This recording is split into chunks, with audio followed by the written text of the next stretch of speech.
ꯊꯥꯒꯤ ꯃꯉꯥꯅꯤ ꯄꯥꯟꯕ ꯂꯪꯃꯥꯏ ꯀꯣꯔꯧ ꯅꯨꯃꯤꯠ ꯌꯥꯏꯐꯔꯕ ꯀꯣꯔꯧ ꯅꯨꯃꯤꯠꯁꯦ ꯃꯁꯤꯗ ꯃꯤꯇꯩ ꯂꯣꯜ ꯏꯃꯥ ꯂꯣꯜ ꯑꯁꯤꯕꯨ ꯈꯪꯕꯤꯕ, ꯃꯁꯤꯕꯨ ꯉꯥꯡꯕꯤꯕ, ꯅꯩꯅꯕꯤꯕ, ꯂꯣꯏꯅꯅ ꯃꯤꯇꯩ ꯑꯩꯒꯤ ꯑꯔꯤꯕ ꯂꯥꯏꯅꯤꯡ ꯂꯤꯆꯠ ꯄꯊꯥꯞ ꯆꯠꯅ ꯂꯣꯟꯆꯠ ꯏꯄꯥ ꯏꯄꯨ ꯑꯔꯤꯕꯁꯤꯡꯒꯤ ꯂꯤꯛꯂꯝ ꯂꯤꯈꯨꯟ ꯊꯤꯕꯤꯔꯤꯕ ꯃꯌꯥꯝ ꯂꯩꯄꯥꯛ ꯃꯌꯥꯝꯁꯤꯡ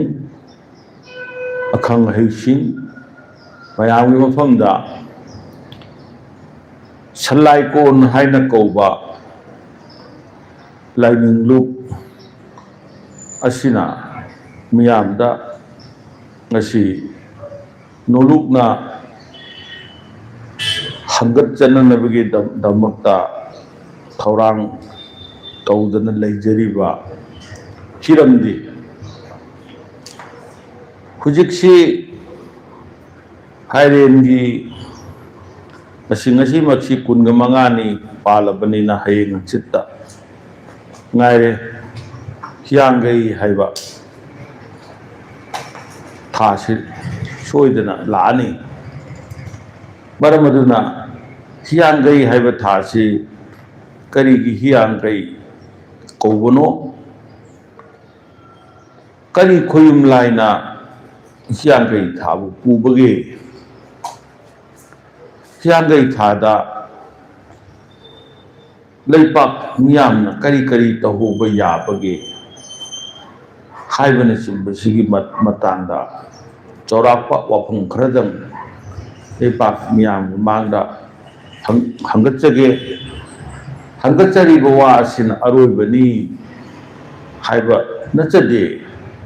ꯂꯩꯄꯥꯛ ꯆꯥꯎꯏ, ꯑꯈꯪ ꯑꯍꯩ ꯌꯥꯝꯃꯤ, ꯂꯥꯏꯕꯨ ꯈꯣꯏꯌꯨꯝ ꯂꯥꯏꯒ ꯄꯥꯡꯈꯛ ꯑꯣꯏꯕ ꯀꯌꯥ ꯑꯅꯛꯄꯗ ꯑꯔꯥꯞꯄꯗ ꯁꯤꯟꯅ ꯊꯨꯡꯅ ꯂꯩꯔꯤꯕ ꯃꯤꯇꯩ ꯏꯔꯝꯗꯝꯅꯤ. ꯃꯔꯝ ꯑꯗꯨꯅ ꯍꯪꯒꯠꯆꯔꯤꯕ ꯈꯔꯁꯤꯅ ꯂꯣꯏꯔꯦ ꯍꯥꯏꯕ ꯅꯠꯆꯗꯦ, ꯋꯥꯍꯧ ꯇꯣꯛꯇꯅꯤ ꯍꯥꯏꯅ ꯃꯌꯥꯝꯗ ꯅꯣꯂꯨꯛꯅ ꯊꯝꯕ ꯄꯥꯝꯖꯩ. ꯃꯌꯥꯝ ꯈꯟꯊꯃꯤꯟꯅꯁꯤ. ꯀꯔꯤꯅꯣ ꯍꯥꯏꯕꯗꯣ ꯑꯩꯈꯣꯏꯅ ꯈꯜꯂꯀꯥꯟꯗ ꯑꯩꯈꯣꯏ ꯇꯧꯐꯝ ꯊꯣꯛꯄ꯭ꯔꯥ ꯇꯧꯐꯝ ꯊꯣꯛꯇꯕ꯭ꯔꯥ ꯍꯥꯏꯕꯅꯆꯤꯡꯕꯒꯤ ꯃꯔꯝꯗ ꯑꯩꯈꯣꯏ ꯅꯩꯅꯃꯤꯟꯅꯁꯤ ꯍꯥꯏꯕꯒꯤ ꯃꯇꯥꯡꯗ ꯃꯌꯥꯝꯗ ꯈꯨꯔꯨꯝꯖꯔꯤ. ꯍꯤꯌꯥꯡꯒꯩ ꯍꯥꯏꯅ ꯂꯣꯏꯇꯥꯟ ꯊꯥꯖ ꯑꯁꯤꯕꯨ ꯌꯋꯥ ꯀꯣꯜꯂꯣꯏꯅꯩꯌꯦ. ꯀꯔꯤ ꯅꯣꯡꯒꯤ ꯍꯤꯌꯥꯡꯒꯩ ꯀꯧꯕꯅꯣ ꯍꯥꯏꯗꯅ ꯍꯪꯂꯕꯗꯤ ꯍꯤꯌꯥꯡꯒꯩ ꯍꯥꯏꯕꯅꯤ.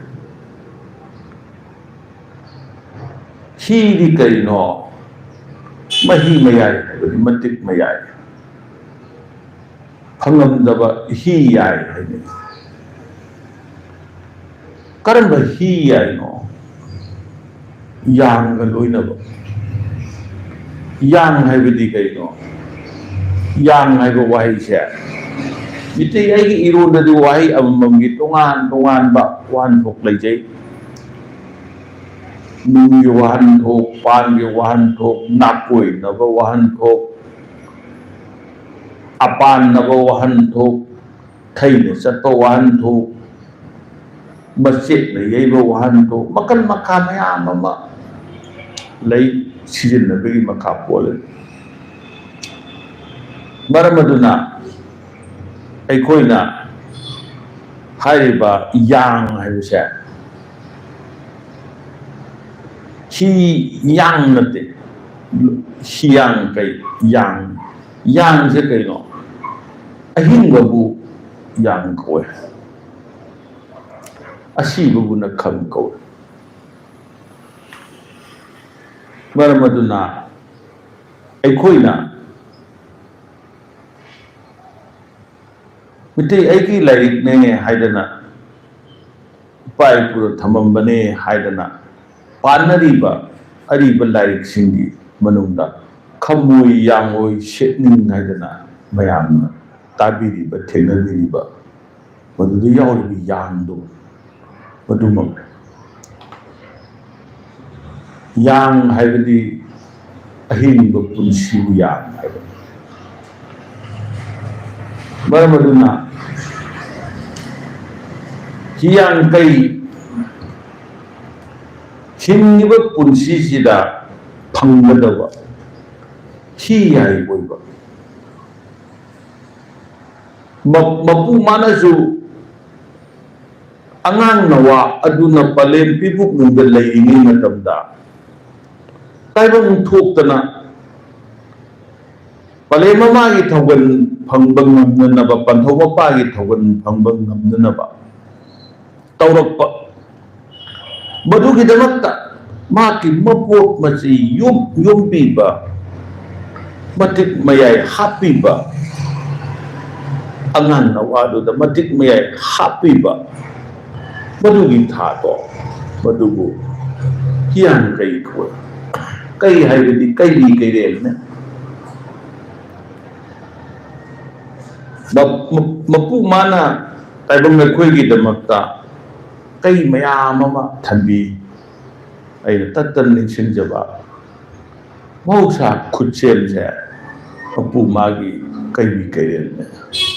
yengki mai kai khudimakta mapu magi matik mayai pik thandana leirame sannana leirame pik than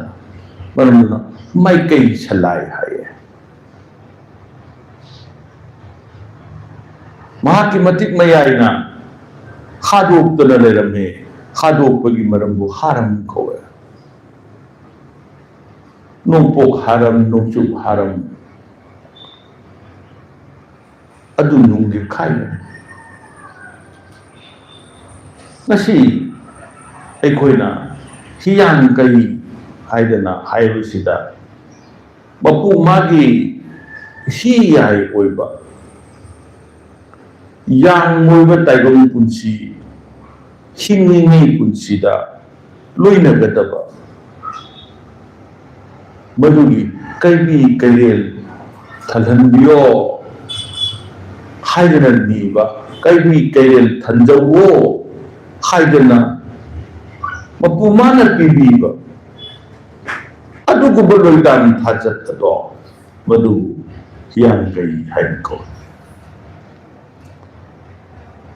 adugu bacharagadi kai ama leire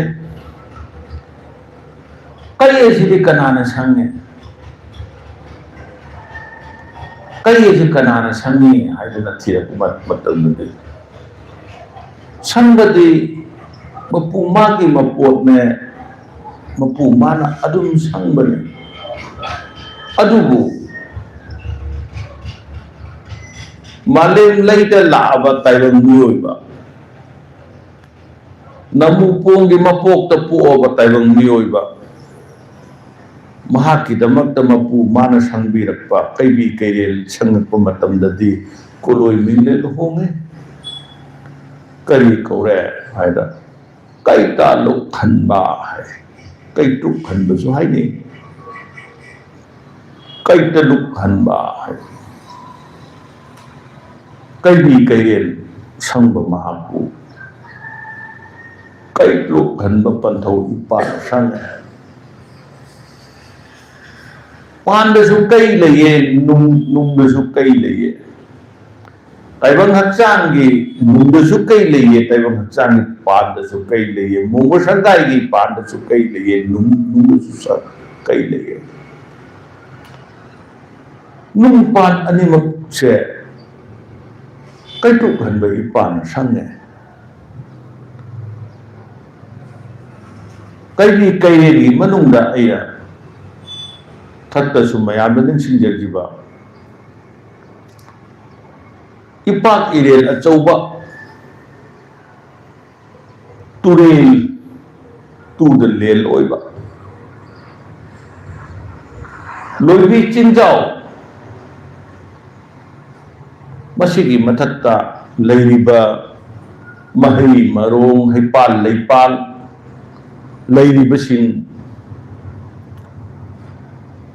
mayam pumnamak si karino haibu matamda kai ngatane mapu mana taibang oiba ꯑꯩꯈꯣꯏꯒꯤꯗꯃꯛꯇ ꯍꯤꯡꯖꯅꯕꯒꯤꯗꯃꯛꯇ ꯊꯝꯕ ꯀꯩ ꯍꯥꯏꯔꯤꯕ ꯀꯩ ꯑꯁꯦ ꯀꯅꯥꯅ ꯄꯤꯕꯤꯕꯅꯣ ꯃꯄꯨ ꯃꯥꯅ ꯄꯤꯕꯤꯕꯅꯤ ꯊꯝꯕꯤꯔꯤꯕꯗꯤ ꯀꯗꯥꯏꯗ ꯄꯂꯦꯝ ꯏꯃꯥꯒꯤ ꯃꯇꯝꯕꯥꯛꯇ ꯃꯍꯧꯁꯥ ꯈꯨꯠꯁꯦꯝꯒꯤ ꯃꯇꯝꯕꯥꯛꯇ ꯃꯁꯤꯕꯨ ꯁꯪꯕꯤꯔꯤꯕꯅ ꯀꯅꯥꯅꯣ ꯍꯥꯏꯕꯗꯨ ꯀꯩ ꯇ꯭ꯔꯨꯛꯍꯟꯕ ꯄꯟꯊꯧ ꯏꯄꯥꯅ ꯁꯪꯉꯤ ꯃꯣꯕ ꯁꯪꯒꯥꯏ ꯅꯨꯡꯗ ꯆꯪꯉꯛꯄ ꯃꯇꯝꯗꯗꯤ ꯀꯩꯇ꯭ꯔꯨꯛꯍꯟꯕ ꯏꯄꯥꯗꯤ ꯊꯛꯇꯒꯤ ꯄꯤꯔꯛꯏꯗꯨꯗꯤ ꯊꯛꯇ ꯂꯩꯕꯤꯔꯤꯕ ꯁꯦꯝꯕꯤ ꯀꯣꯏꯔꯦꯂꯥꯏ ꯁꯤꯗꯕ ꯄꯟꯊꯧ ꯏꯄꯥꯅ ꯈꯥꯗ ꯃꯥꯒꯤ ꯃꯇꯤꯛ ꯃꯌꯥꯏ ꯌꯧꯔꯛꯄꯅꯦ ꯃꯣꯕ ꯁꯪꯒꯥꯏ ꯅꯨꯡꯗ ꯄꯟꯊꯧ ꯃꯇꯤꯛ ꯃꯌꯥꯏꯗꯤ ꯊꯨꯞꯄꯦ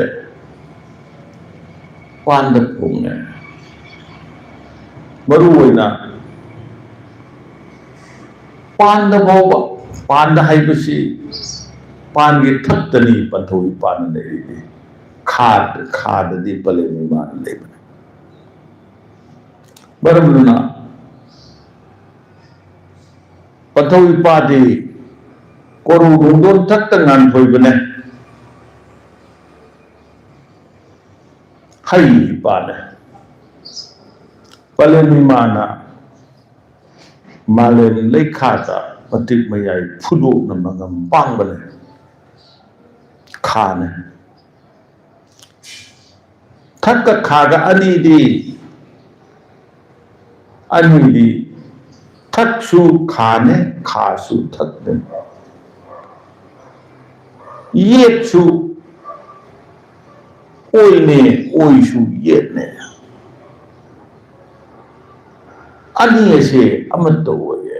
ꯑꯃꯠꯇ ꯑꯣꯏ ꯍꯥꯏꯕꯗꯤ ꯑꯃꯒ ꯑꯃꯒ ꯃꯇꯦꯡ ꯄꯥꯡꯅꯩꯌꯦ ꯂꯤꯔꯤ ꯁꯝꯅꯩꯌꯦ ꯂꯩꯐꯝꯗꯤ ꯇꯣꯉꯥꯜꯂꯦ ꯃꯇꯤꯛ ꯃꯌꯥꯏꯗꯤ ꯑꯃꯒ ꯂꯤꯇꯤꯟꯅꯩꯌꯦ ꯂꯤꯇꯤꯟꯅꯕꯗꯨꯃꯛꯅ ꯊꯕꯛ ꯊꯧꯔꯝꯁꯤꯡꯁꯦ ꯄꯥꯡꯕ ꯉꯝꯃꯤ ꯃꯥꯡꯗ ꯎꯔꯤꯕ ꯈꯣꯡꯂꯤ ꯂꯥꯎꯔꯤꯕ ꯃꯌꯥꯝ ꯑꯩꯈꯣꯏꯅ ꯎꯕ ꯐꯪꯉꯤꯁꯦ ꯀꯔꯤꯅꯣ ꯂꯤꯇꯤꯟꯅꯕꯗꯨꯅꯅꯦ ꯑꯗꯨꯅ ꯃꯣꯕ ꯁꯪꯒꯥꯏ ꯅꯨꯡꯗ ꯄꯂꯦꯝ ꯑꯣꯏꯕꯤ ꯃꯥꯅ ꯃꯥꯂꯦꯝ ꯂꯩꯔꯦꯟꯍꯟꯕꯤ ꯑꯣꯏꯅ ꯄꯥꯛꯅ ꯆꯥꯎꯅ ꯀꯣꯟꯗꯅ ꯃꯥꯂꯦꯝ ꯂꯩꯀꯣꯏ ꯄꯨꯡꯗ ꯑꯣꯏꯗꯅ ꯏꯀꯣꯏ ꯀꯣꯏꯅ ꯄꯥꯛꯅ ꯆꯥꯎꯅ ꯀꯣꯏꯅ ꯂꯩꯔꯝꯕꯗꯣ ꯃꯣꯕ ꯁꯪꯒꯥꯏ ꯅꯨꯡꯗ ꯆꯪꯉꯛꯑꯗꯤ ꯌꯨꯝ ꯑꯣꯏꯔꯦ ꯌꯨꯝꯗ ꯃꯣꯡꯅꯨ ꯅꯨꯄꯤ ꯑꯃꯒꯤ ꯁꯛꯇꯝꯒꯨꯝꯕꯗꯅ ꯃꯊꯧ ꯄꯥꯡꯉꯦ ꯍꯥꯏꯕꯒꯤꯗꯃꯛꯇ ꯌꯨꯝ ꯑꯣꯏꯕꯤ ꯅꯨꯄꯤꯒꯨꯝꯃꯦ ꯍꯥꯏꯗꯅ ꯏꯝ ꯑꯣꯏꯅꯨ ꯍꯥꯏꯗꯅ ꯄꯂꯦꯝ ꯏꯃꯥꯕꯨ ꯍꯥꯏꯌꯦ ꯃꯥꯂꯦꯝ ꯄꯥꯛ ꯆꯥꯎꯈ꯭ꯔꯕ ꯃꯥꯂꯦꯝ ꯑꯁꯤꯅ ꯃꯣꯕ ꯁꯪꯒꯥꯏ ꯅꯨꯡꯗ ꯏꯝ ꯑꯣꯏꯅꯨ ꯑꯣꯏꯅ ꯂꯦꯡꯁꯤꯟꯕꯤꯔꯛꯄ ꯃꯇꯝꯗꯨꯗ ꯃꯥꯂꯦꯝ ꯏꯃꯥꯒꯤ ꯃꯁꯛ ꯃꯆꯨ ꯊꯣꯛꯍꯜꯂꯤꯕ ꯄꯟꯊꯧ ꯏꯄꯥ ꯁꯦꯝꯕꯤ ꯀꯣꯏꯔꯦꯂꯥꯏ ꯁꯤꯗꯕ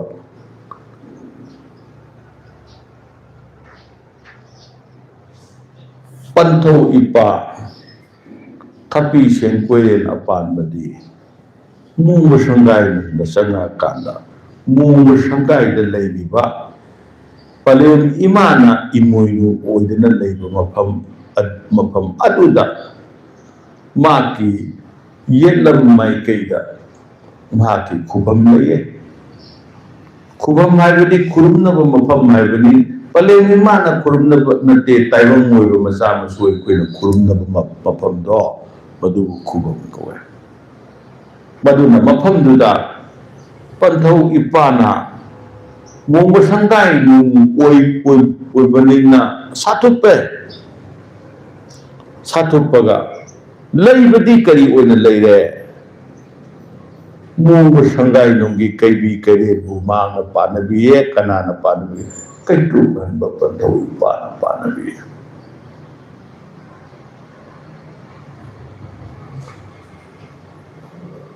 ꯊꯄꯤ ꯁꯦꯟ ꯀꯣꯏꯔꯦꯟ ꯑꯄꯥꯟꯕ ꯁꯦꯝꯄꯤ ꯀꯣꯏꯔꯦꯟ ꯂꯥꯏ ꯁꯤꯗꯕ ꯈꯥꯒꯤ ꯃꯥꯏꯀꯩꯗ ꯃꯥꯃꯨꯛ ꯆꯥꯎꯕ ꯂꯩꯇꯕ ꯈꯥꯅ ꯆꯥꯎꯕ ꯇꯥꯏꯕꯪꯅ ꯀꯣꯜꯂꯣꯏꯅꯕ ꯍꯥꯏꯔꯤꯕ ꯄꯟꯊꯧ ꯏꯄꯥꯗꯣ ꯃꯣꯡꯕ ꯁꯪꯒꯥꯏ ꯅꯨꯡꯗ ꯄꯂꯦꯝ ꯏꯃꯥꯒꯤ ꯈꯨꯌꯨꯝ ꯃꯊꯧ ꯄꯥꯡꯕ ꯃꯇꯝꯗ ꯃꯍꯥꯛꯇꯤ ꯄꯂꯦꯝ ꯏꯃꯥꯅ ꯁꯦꯝꯒꯠꯆꯔꯤꯕ ꯁꯥꯒꯠꯆꯔꯤꯕ ꯃꯌꯥꯝꯗꯣ ꯀꯩꯕꯤ ꯀꯩꯔꯦꯟ ꯃꯌꯥꯝꯗꯣ ꯃꯍꯥꯛꯅ ꯉꯥꯛꯄꯤꯌꯦ ꯄꯟꯊꯧꯒꯤ ꯃꯁꯤꯟꯗꯤ ꯉꯥꯛꯄꯤ ꯁꯦꯟꯕꯤꯕꯅꯦ ꯄꯂꯦꯝꯒꯤ ꯃꯁꯤꯟꯅ ꯁꯦꯝꯕꯤ ꯁꯥꯕꯤꯕꯅꯦ ꯑꯗꯨꯅ ꯃꯣꯡꯕ ꯁꯪꯒꯥꯏ ꯅꯨꯡꯗ ꯉꯥꯛꯄꯤꯔꯤꯁꯤ ꯀꯅꯥꯅꯣ ꯍꯥꯏꯔꯒꯗꯤ ꯉꯁꯥꯏꯒꯤ ꯀꯩꯇ꯭ꯔꯨ ꯈꯟꯕ ꯄꯟꯊꯧ ꯏꯄꯥꯅꯤ ꯃꯍꯥꯛꯇꯤ ꯊꯨꯞꯅ ꯂꯩꯕꯅꯦ ꯇꯥꯏꯕꯪ ꯍꯛꯆꯥꯡ ꯅꯨꯡꯗꯁꯨ ꯇꯥꯏꯕꯪ ꯁꯃꯨ ꯍꯛꯆꯥꯡ ꯅꯨꯡꯗ ꯑꯃꯨꯛ ꯄꯨꯁꯤꯜꯂꯛꯑꯀꯥꯟꯗꯗꯤ ꯇꯥꯏꯕꯪ ꯍꯛꯆꯥꯡꯒꯤ ꯈꯣꯏꯗꯧꯗꯤ ꯐꯨꯡꯒꯥꯅꯦ ꯈꯣꯏꯗꯧ ꯅꯨꯡꯗ ꯄꯂꯦꯝ ꯃꯥꯅ ꯂꯩꯔꯤꯕꯅꯦ ꯀꯅꯥꯅ ꯏꯃꯣꯏꯅꯨ ꯄꯂꯦꯝ ꯏꯃꯥꯅ ꯂꯩꯕꯗꯣ ꯃꯗꯨꯒꯨꯝꯅ ꯃꯍꯥꯛꯅ ꯂꯩꯌꯦ ꯃꯐꯝ ꯑꯗꯨꯗ ꯀꯩꯕꯤ ꯀꯩꯔꯦꯟ ꯄꯥꯟꯅꯕꯤꯔꯤꯕ ꯄꯟꯊꯧ ꯏꯄꯥ ꯃꯥꯁꯨ ꯂꯩꯌꯦ ꯇꯥꯏꯕꯪ ꯍꯛꯆꯥꯡ ꯅꯨꯡꯒꯤ ꯀꯩꯕꯤ ꯀꯩꯔꯦꯟꯗꯤ ꯀꯔꯤꯅꯣ ꯃꯌꯥꯏ ꯃꯉꯥꯅꯦ ꯃꯩ ꯏꯁꯤꯡ ꯅꯨꯡꯁꯤꯠ ꯂꯩꯄꯥꯛ ꯑꯇꯤꯡꯉꯥ ꯍꯥꯏꯔꯤꯕ ꯃꯌꯥꯏ ꯃꯉꯥꯁꯦ ꯀꯩꯕꯤ ꯀꯩꯔꯦꯟꯅꯦ ꯃꯁꯤꯕꯨ ꯃꯅꯨꯡꯗ ꯄꯥꯟꯅꯕꯤꯔꯤꯗꯤ ꯀꯅꯥꯅꯣ ꯀꯩꯇ꯭ꯔꯨ ꯈꯟꯕꯅꯦ ꯈꯨꯌꯨꯝ ꯀꯩꯕꯤ ꯀꯩꯔꯦꯟ ꯃꯥꯅ ꯄꯥꯟꯅꯕꯅꯦ ꯁꯝꯅ ꯍꯥꯏꯖꯔꯕꯗ ꯄꯥꯟꯗꯁꯨ ꯅꯨꯡꯗꯁꯨ ꯃꯅꯨꯡ ꯃꯄꯥꯟ ꯂꯩꯔꯤꯕ ꯃꯌꯥꯝꯁꯦ ꯃꯁꯤꯗ ꯃꯁꯛ ꯇꯣꯉꯥꯟ ꯇꯣꯉꯥꯟ ꯂꯩ ꯑꯃꯨꯛ ꯃꯈꯥ ꯇꯥꯛꯂꯔꯕꯗ ꯃꯔꯝ ꯑꯗꯨꯅ ꯍꯤꯌꯥꯡꯒꯩ ꯍꯥꯏꯕꯁꯤꯗ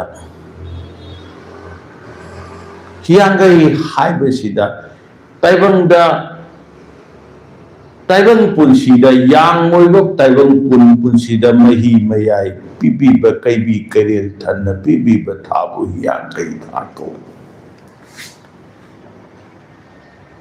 ꯑꯗꯨ ꯑꯣꯏꯔꯒꯗꯤ ꯍꯤꯌꯥꯡꯒꯩ ꯊꯥ ꯑꯁꯤꯗꯤ ꯇꯥꯏꯕꯪꯒꯤ ꯂꯟꯗꯤ ꯀꯔꯤꯅꯣ ꯂꯟ ꯅꯤꯕ ꯌꯥꯏ ꯇꯥꯏꯕꯪꯒꯤ ꯂꯟꯗꯤ ꯄꯨꯟꯁꯤꯅꯦ ꯍꯛꯆꯥꯡꯅꯦ ꯍꯛꯆꯥꯡꯅ ꯃꯌꯦꯡ ꯇꯥꯔꯕꯗ ꯍꯛꯆꯥꯡꯅ ꯅꯣꯡꯃ ꯅꯣꯡꯃꯒꯤ ꯁꯣꯟꯊꯔꯛꯑꯕꯗ ꯑꯩꯈꯣꯏꯒꯤ ꯄꯥꯡꯒꯜ ꯊꯧꯅꯥ ꯋꯥꯈꯜ ꯂꯧꯁꯤꯡ ꯄꯨꯝꯅꯃꯛ ꯃꯊꯪ ꯍꯜꯂꯦ ꯃꯊꯪ ꯍꯟꯕ ꯍꯧꯔꯛꯄꯗꯣ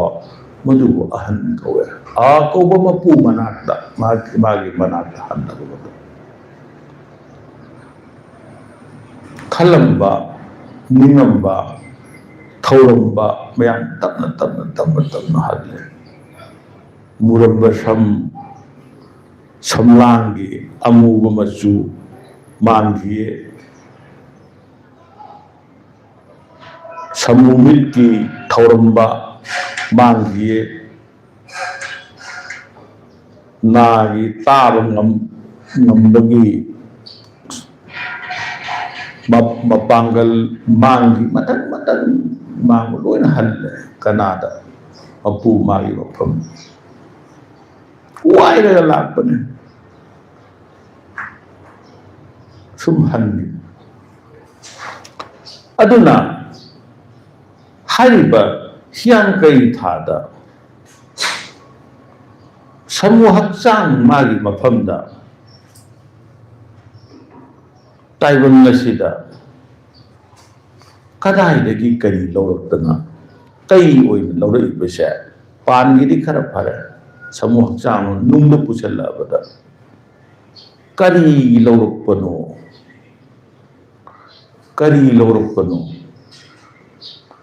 lawrakibadugi lawbhamdu na mapuna lawbhamdudi kanano haibada thawai oiba mayam thawai asigi koigi mayai manga si thawai ne thawai manga hainai hairiba thawai manga se mayai manga asibu pibirakpadi kanano thawai pichak kawe mayam thawan pichak hainai taibangda piraiba mayai manga se masidi hayeng loirappa matamda magi mafamda halakkadoini loima hallaga chatkidoini yaipi haidana mayai manga sina pullaga amatto oina semiba yaipi je asisu man famda halakkadoini halak karigino ahan haise akauba mapu magi manakta hangaba matam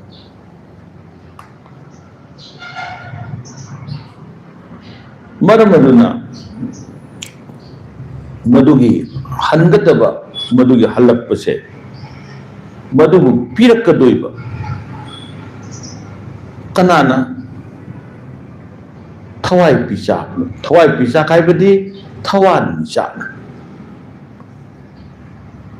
maramaduna thawan michak singi marakta athoiba thawan michak ama leye mangba naidaba thawan michak ama leye madubu aikoina kari hairaga kaunage haida thawan michak sidaba hairaga siba naidaba mangba naidaba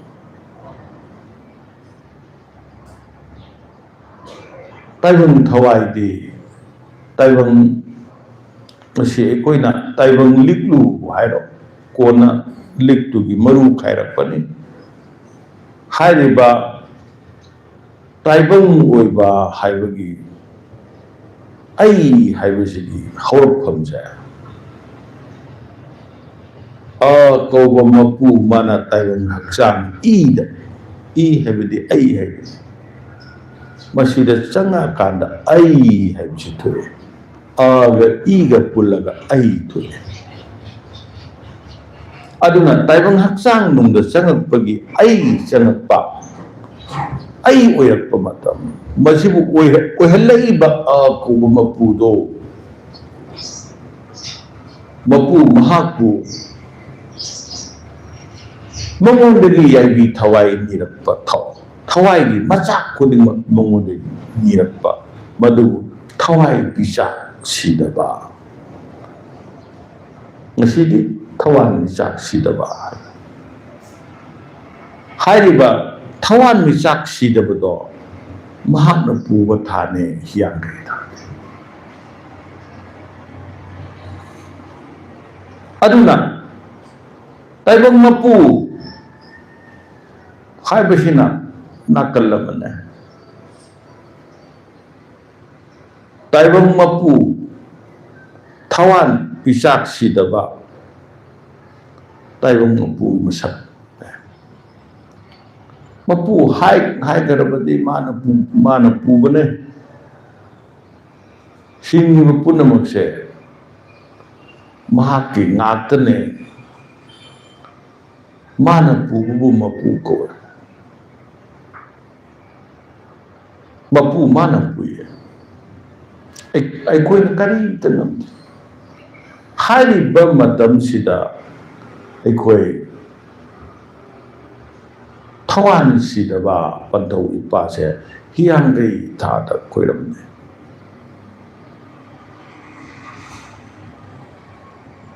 taibang ngasi taibang malang pa ngasi sak ohum thok na khai sak haibadi matamne ayuk nungthil nungdang haibasi ꯆꯠꯂꯣꯟ ꯑꯍꯨꯝꯅꯦ ꯃꯌꯥꯝꯅ ꯍꯥꯏꯅꯕ ꯆꯠ ꯍꯩ ꯆꯠ ꯍꯩꯌꯥ ꯆꯠ ꯂꯥꯡꯕ ꯆꯠ ꯀꯣꯟꯅ ꯆꯠ ꯍꯥꯏꯗꯅ ꯈꯥꯏꯕ ꯆꯠꯂꯣꯟ ꯑꯃ ꯍꯩ ꯆꯠ ꯍꯩꯌꯥ ꯆꯠ ꯀꯣꯟꯅ ꯆꯠ ꯂꯥꯡꯕ ꯆꯠ ꯍꯥꯏꯅ ꯈꯥꯏꯕ ꯆꯠꯂꯣꯟ ꯑꯃ ꯑꯁꯤ ꯅꯠꯇꯕ ꯑꯌꯨꯛ ꯅꯨꯡꯊꯤꯜ ꯅꯨꯃꯤꯗꯥꯡ ꯍꯥꯏꯗꯅ ꯈꯥꯏꯕ ꯆꯠꯂꯣꯟ ꯑꯃ ꯆꯠꯄꯤ ꯆꯠꯅꯥꯎ ꯍꯥꯏꯗꯅ ꯑꯅꯤ ꯊꯣꯛꯅ ꯈꯥꯏꯕ ꯆꯠꯂꯣꯟ ꯑꯃ ꯑꯉꯟꯕ ꯃꯇꯝꯒꯤ ꯃꯤꯁꯤꯡꯕꯨ ꯑꯩꯈꯣꯏꯅ ꯆꯠꯄ ꯍꯥꯏꯗꯅ ꯍꯥꯏꯅꯕ ꯃꯤꯑꯣꯏ ꯀꯥꯡꯂꯨꯞꯀꯤ ꯆꯠ ꯑꯃ ꯆꯠ ꯃꯈꯜ ꯌꯥꯝ ꯌꯥꯝꯃꯦ ꯉꯁꯤ ꯑꯩꯅ ꯃꯌꯥꯝꯗ ꯍꯪꯒꯠꯆꯔꯤꯕꯁꯤꯗꯤ ꯀꯔꯤ ꯆꯠꯅꯣ ꯍꯥꯏꯕꯗ ꯑꯌꯨꯛ ꯅꯨꯡꯊꯤꯜ ꯅꯨꯃꯤꯗꯥꯡ ꯍꯥꯏꯅ ꯍꯥꯏꯔꯤꯕ ꯆꯠꯁꯦ ꯃꯁꯤꯗ ꯑꯌꯨꯛ ꯅꯨꯡꯊꯤꯜꯗꯤ ꯑꯌꯨꯛ ꯅꯨꯡꯊꯤꯜꯒꯤ ꯃꯇꯝꯗꯤ ꯀꯔꯤ ꯀꯧꯋꯦ ꯍꯥꯏꯕ ꯃꯇꯝꯗ ꯀꯅꯥꯅ ꯄꯨꯌꯦ ꯍꯥꯏꯕ ꯃꯇꯝꯗ ꯀꯣꯔꯧ ꯏꯄꯥ ꯁꯦꯜꯄꯤ ꯀꯣꯏꯔꯦꯜꯂꯥꯏ ꯁꯤꯗꯕꯅ ꯄꯨꯏ ꯑꯌꯨꯛꯁꯨ ꯅꯨꯡꯊꯤꯜꯁꯨ ꯃꯥꯅ ꯄꯨꯏ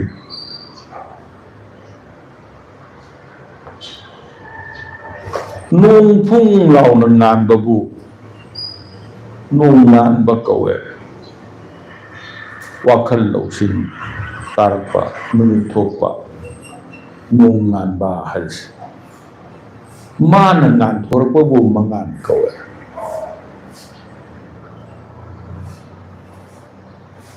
ꯂꯨꯅ ꯋꯥꯡꯅ ꯂꯩꯕꯕꯨ ꯋꯥꯈꯜ ꯇꯥꯅ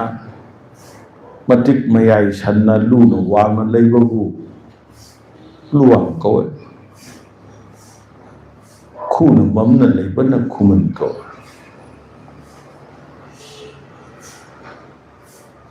ꯃꯉꯥꯟꯗꯒꯤ ꯃꯉꯥꯟ ꯂꯥꯛꯑꯦ ꯃꯉꯥꯟ ꯂꯨꯋꯥꯡ ꯈꯨꯃꯟ ꯍꯥꯏꯗꯅ ꯃꯇꯝ ꯑꯍꯨꯝ ꯄꯨꯔꯝꯃꯤꯁꯦ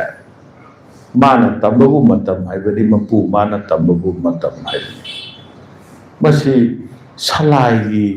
ꯃꯉꯥꯟ ꯂꯨꯋꯥꯡ ꯈꯨꯃꯟꯗꯨ ꯅꯠꯇꯦ ꯁꯂꯥꯏ ꯁꯈꯥꯏ ꯂꯥꯛꯄ ꯃꯇꯝꯗ ꯃꯇꯝ ꯃꯥꯒꯤ ꯃꯉꯥꯟ ꯂꯨꯋꯥꯡ ꯈꯨꯃꯟꯗꯣ ꯁꯂꯥꯏ ꯁꯈꯥꯏ ꯇꯥꯔꯛꯄꯗ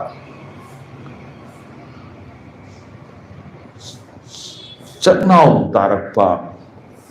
ꯆꯠꯁꯦꯝꯅꯔꯛꯄ ꯃꯇꯝꯗ ꯃꯇꯝꯒꯤ ꯃꯉꯥꯟ ꯂꯨꯋꯥꯡ ꯈꯨꯃꯟꯗꯨ ꯀꯣꯟ ꯑꯃꯗꯣ ꯂꯧꯔꯒ ꯁꯤꯖꯤꯟꯅꯈꯤꯕꯅꯤ ꯁꯂꯥꯏ ꯁꯈꯥꯏ ꯂꯥꯛꯇ꯭ꯔꯤꯉꯩꯗ ꯃꯉꯥꯟ ꯂꯨꯋꯥꯡ ꯈꯨꯃꯟꯒꯤ ꯍꯥꯟꯅ ꯂꯩꯔꯝꯃꯤ ꯑꯗꯨꯅ ꯃꯉꯥꯟ ꯂꯨꯋꯥꯡ ꯈꯨꯃꯟ ꯍꯥꯏꯔꯤꯕ ꯑꯍꯨꯝꯒꯤ ꯆꯠ ꯑꯍꯨꯝꯁꯦ ꯃꯁꯤ ꯃꯉꯥꯟꯒ ꯂꯨꯋꯥꯡꯒꯗꯤ ꯀꯣꯔꯧ ꯏꯄꯥꯅ ꯄꯨꯔꯦ ꯈꯨꯃꯟ ꯃꯇꯝ ꯑꯣꯏꯕ ꯈꯨꯅ ꯃꯝꯅ ꯂꯩꯕ ꯑꯃꯝꯕ ꯑꯊꯦꯡꯕ ꯋꯥꯡꯂꯦꯟ ꯄꯨꯡꯐꯝ ꯑꯗꯨꯗꯤ ꯀꯅꯥꯅ ꯄꯨꯔꯦ ꯊꯥꯖ ꯊꯧꯋꯥꯟꯅ ꯄꯨꯌꯦ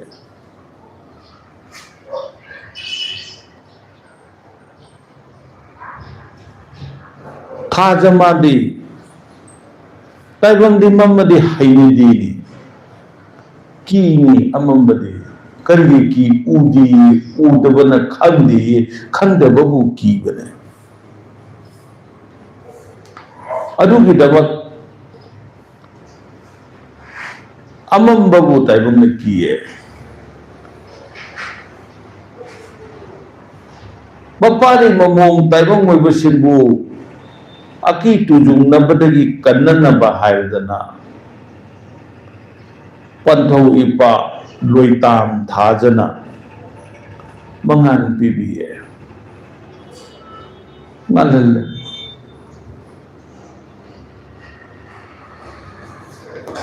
ꯏꯉꯦꯟ ꯊꯥꯒꯤ ลอยตามทาจนปูบมาตำTaraga mangani pamba Thajaki thabal na masek mangan thukna Malem leida futharappa matam Maikai salai thungna sinna yelakpa matam Matam maduda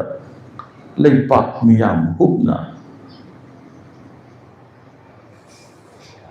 Thawan sidaba panthau ipabu khurame Thawai pisak sidaba panthau ipabu khurame Pangal hapiyo punsi pibiyo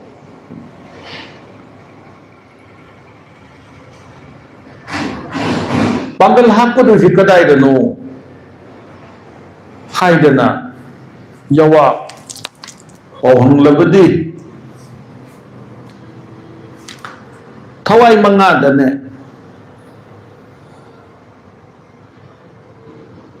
Thawai manga may ising nusit laipak atiya haidana Taibang haksang da lairipa Thawai manga se masida amuk no na pangal hapiyo haidane Aduga pangal hapadi kamay tawrani punsi pirani punsi haibadi Thawai manga mana punsillaga leiba yaibi ado madubu haksang mangonda punsille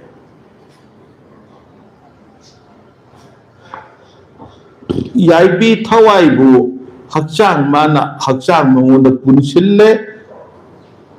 kamaina Pamel ugi usada khoibi khoirana yan madong usadu dagi thorappu junataba langla amana punchen bu junataba adum nappaga leiba kari gumbam tana phajan punchen bu yaudana adum usadu da pamel usadu da khoibi khoirana yale mato asigumadana Masak leitaba macu leitaba Taibang haksang nungda Mayay mangana punba yaipi thawai bu Pamel upunsi oiba taibang haksang nungda Yale pulle Aduga si haibadi Chatlo haibadi Chatlo haibadi chatkro haibanati Chatlo haibadi nathau tawro Kana Yaibi mapu mana Chatlo haibo Haksang da pundana Laidi kaino pulidi Yaibi thawai do pulle pullaba matamda Thawai ga haksang ga amatta oire Mayai hape Chatlo haidana yawa Khonwai de Mathau hape Mangam pire Adugi damakta Kari oire punsi haidana kaura Palemi mana Oigi khong thang batambiye Panthau ipana yeti khong thang batambiye Si lau hairappa matamda Haina chatlo haina kawe Haina haidang Palem imana Panthau ipana taibang ipari imumo taibang punsi sidi karino Saw na piktale lang na piktale haina chalo haina thang palem na mana tambira bane Panthau na pana tambira bane Asun na thang ba tambira pa punsi se masida Pangal hapiyo Thauna pibiyo Punsi pibiyo haidana ni ba thabu yang gai thawo haidana kawe thalon sek nai pa haina kowa puya laili aduda yang gai tha se karino haidana ikoina thibada asumna iba mayamgi mangda khajak tang madugido pathok jarake yang kai kauba tha siti lakpa phamnai ba phamlen shinsu paili pa pangkantem yahun tambagum ye na hun oina hun ye na ok pangkantem chakoi halaka chalai phita sana layek tambakum munatabiu ko ye na hun oina hun ye na ok pangkantem chakoi halaka chalai phita sana layek tambakum lupa layek sinbakum taipang ki chatna lon pu takliba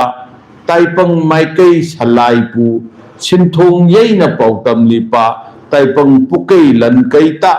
hi pu yai pu haptuna taipang liklam likana lipa loitam hyang gai thasimati taipang pukning chetna chingu koyum thakona tuna hi pu hiai na napa lan pu lanka na napa pukning lan kai chona taipang pukai thanna unpi pukning chona hi pu yai pu paishin pathane loitam hiang kai thapum simati kolo nong lem awang pata thasa thawan khaipikna khoyum thokal lang lipa thawan si tapanapan panthau bapu nungmit thapan aphabada kanglei lipa khupna punin japathane loitam tha sidi napan panthau oi pathawan si tapa mana pupane napan mapu thong jawo unpi pungling nitana thauni sakaniye wanglen matam athoi pati karam ba matamda karam gadabano hai buduni ko hai risi wanglen matam athoi pati kaulen sanka lakpa wanglen matam atuta mungpa sankai nungki namu taipang pumpa suna sutalapa su koloi namin panna khulum khasang jawo pukning lan kai pipi pane taipang punsi happy pane yawa thum thoi pati mapuo ipan panthawo atu ngai malem le sem lakpata taipang ki chana lonjat pu sempi tu nawakan jubli papi lipa taipang ki nungpan ani ma ki pukai lan kai cholhan pilipa napali namom natu nasu singki nungpan ani tu na pukai lan kai cholhan pilamo palem panthau ani ma ki sintha palam lang pata sintha machak wathan pilam kuno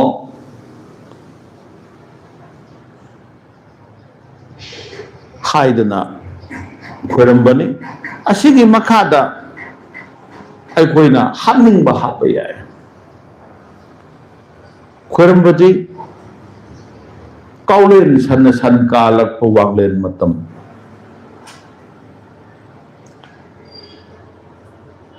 khwaidagi athoiba matam aina tauge khanba thabak to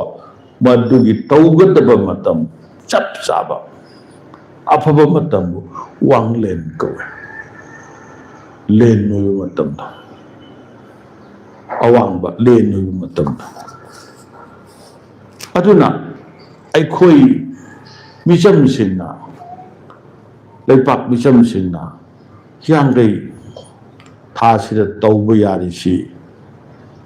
ꯅꯨꯃꯤꯗꯥꯡ ꯋꯥꯏꯔꯝꯒꯤ ꯃꯇꯝ ꯑꯃꯝ ꯑꯉꯥꯟ ꯁꯤꯟꯅꯔꯛꯄ ꯃꯇꯝꯗ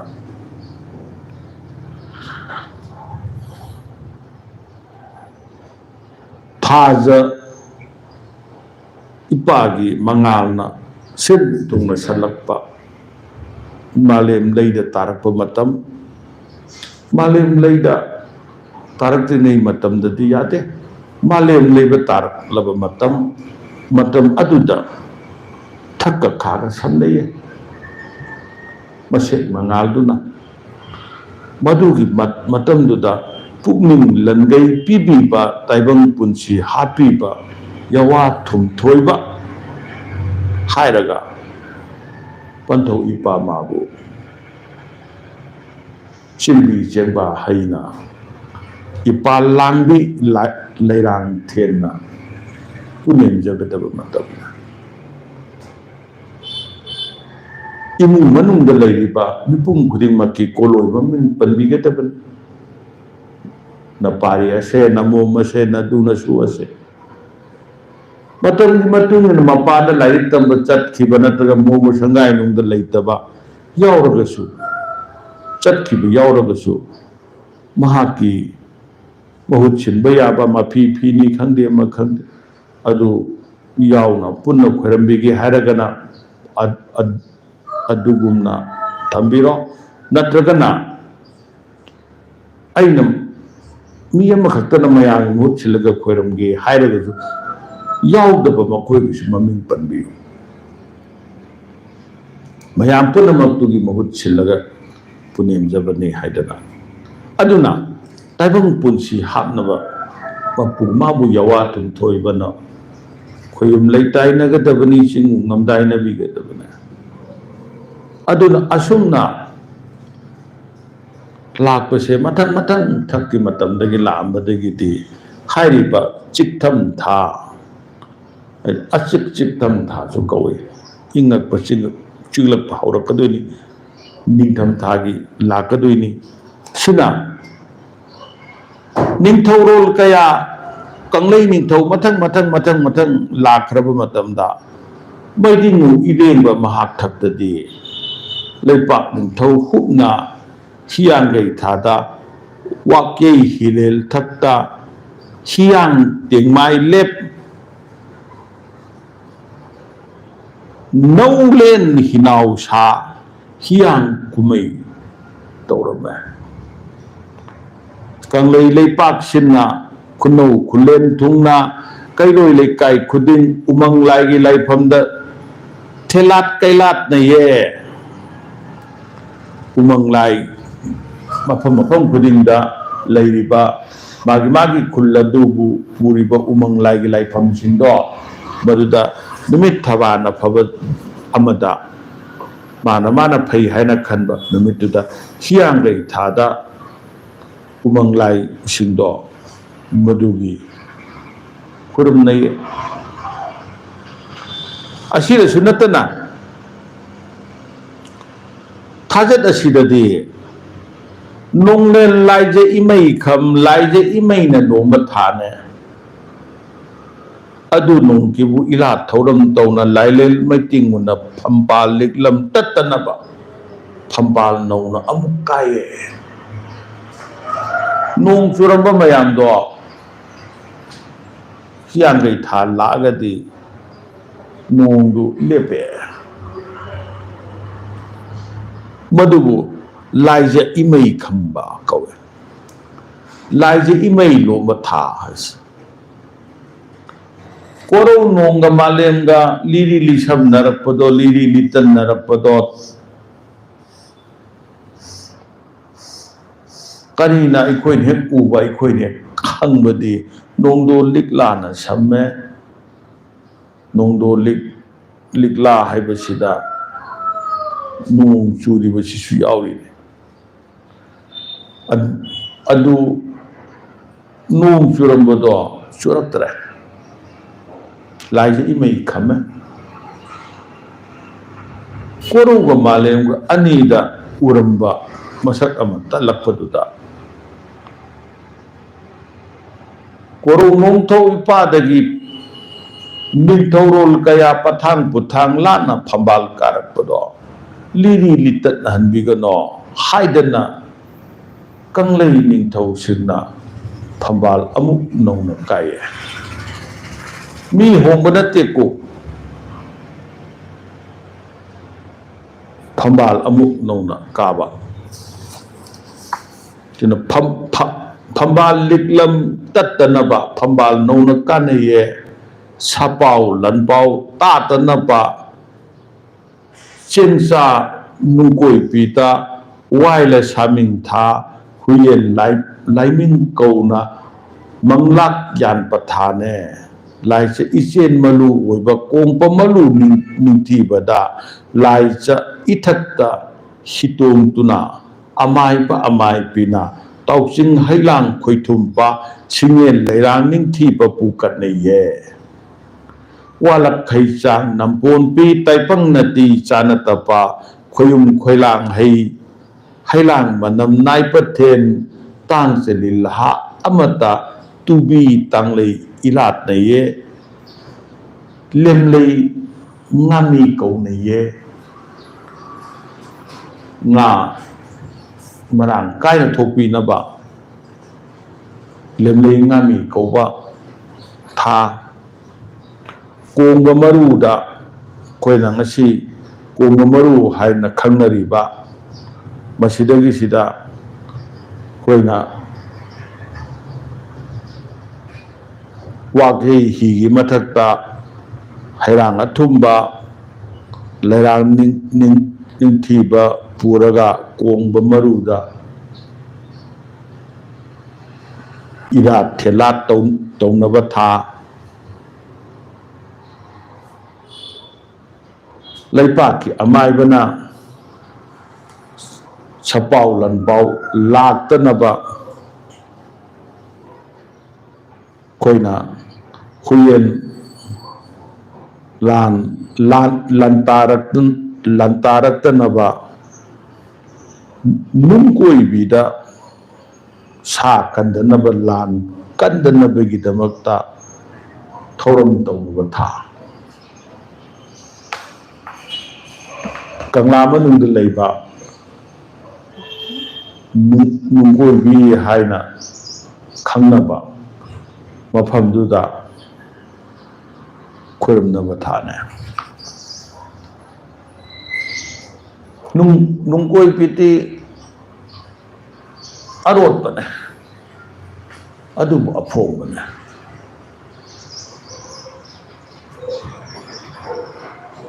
amaiba singtana khanga kadaida nungkoi bi leibage haibse kangla manungda takhaidiye hai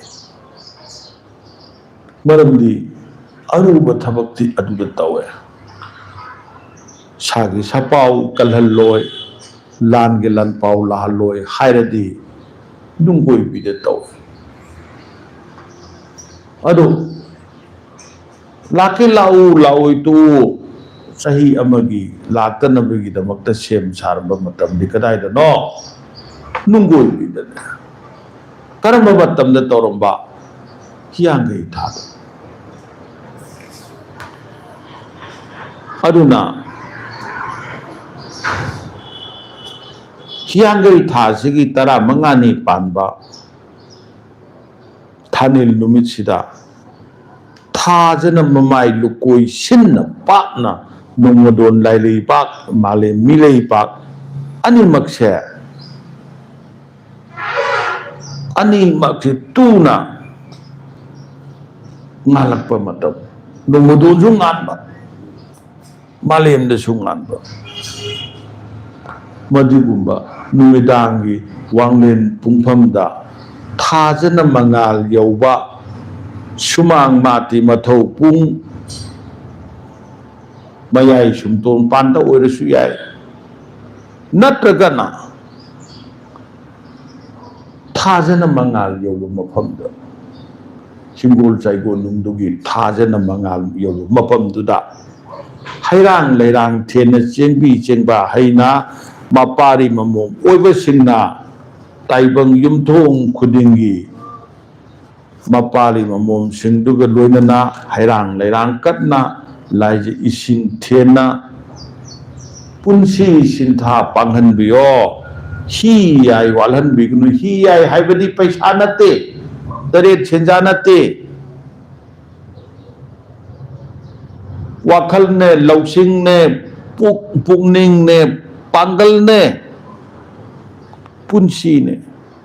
हाइबा मयाम से ताइबंगी ही याई ngатने वालहनबिगनु ताइबंग सिंथा सिने हेक लोइद्रि भाउदी ही याई वालहनबिगनु पंथौ इपाई बुंगो हाइदना नीनब थाने अदुना इखोइना नीगदुदि कनादा मसाइगी थाजना मपुंग फारप मतमद मयाई मयामदुदि कनाना पिबिगे थवाई पिचाक सिदबन पिबिए अदुना थवान सिदब पंथौ इपादगी निबिगदबने थावल थोए फजरे खायरदना इखोइना थादगी निगदब नते थाज इपा पंथौ इपादगी नीब यादे हाइबा नते माकिसु नीबगी मतम लई अदुगा हदकी नीगदबसिदि करिनो हायरबदि खोइना थवान सिदबदगी नीगदब मतमने मसिना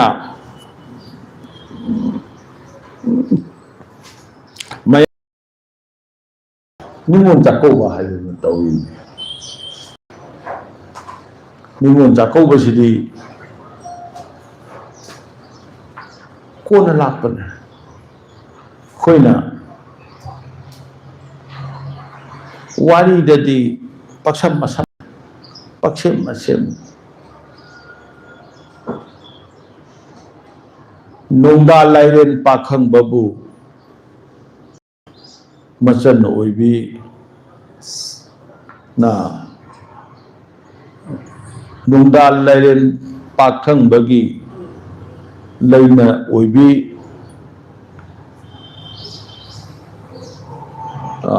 करी लाइसना ना मबुंग पोइरे तोनबो चाको बगी वारी अमा लिनै मया